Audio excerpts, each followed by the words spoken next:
Kali ini kita akan belajar mengenai loop bersarang. Hampir mirip dengan for bersarang.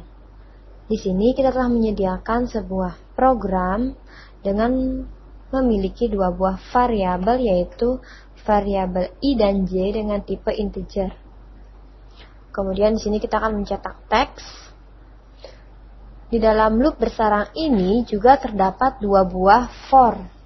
Artinya di dalam for terdapat for. For yang pertama ini dibaca sampai ia menemukan false.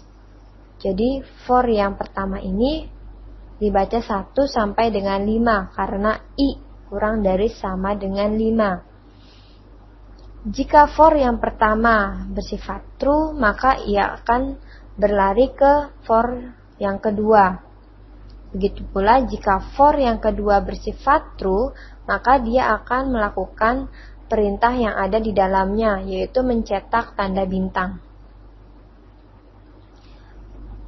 Jika for yang kedua sudah bersifat false, maka dia akan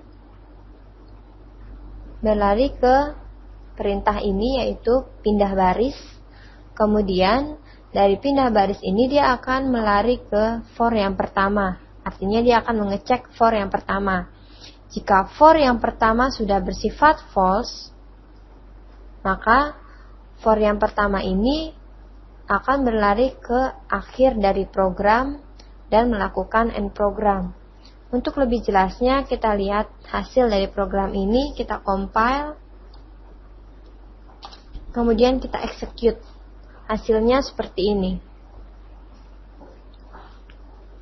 yaitu for yang pertama i sama dengan 1, 1 kurang dari sama dengan 5. Kemudian jika dia bersifat true, karena i kurang dari 5, maka dia lari ke for yang kedua. For yang kedua di sini kita membaca yaitu j sama dengan 1. Kemudian j sama dengan i. Tadi kita i yang pertama di sini. Jadi 1 kurang dari sama dengan 1. Karena dia true, maka dia lari ke perintah ini, yaitu mencetak tanda bintang.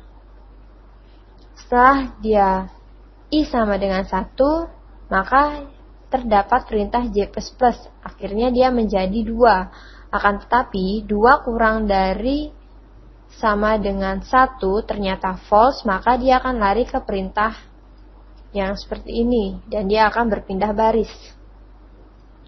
Jika dia berpindah baris, maka dia akan mengecek for yang pertama lagi. For yang pertama ini karena tadi sudah 1 dan terdapat perintah i++, maka i-nya menjadi 2. Kemudian kita cek kondisinya, 2 ternyata kurang dari sama dengan 5. Karena dia bersifat true, maka dia akan lari ke for yang kedua. Karena dia true, dia lari ke for yang kedua di sini. Kemudian for yang kedua dari j sama dengan 1 hingga j kurang dari 2. Karena i yang sekarang sudah merupakan i yang kedua. Dibaca terus hingga dia menemukan false pada for yang pertama dan melakukan akhir dari program. Demikian mengenai contoh loop bersarang. Terima kasih.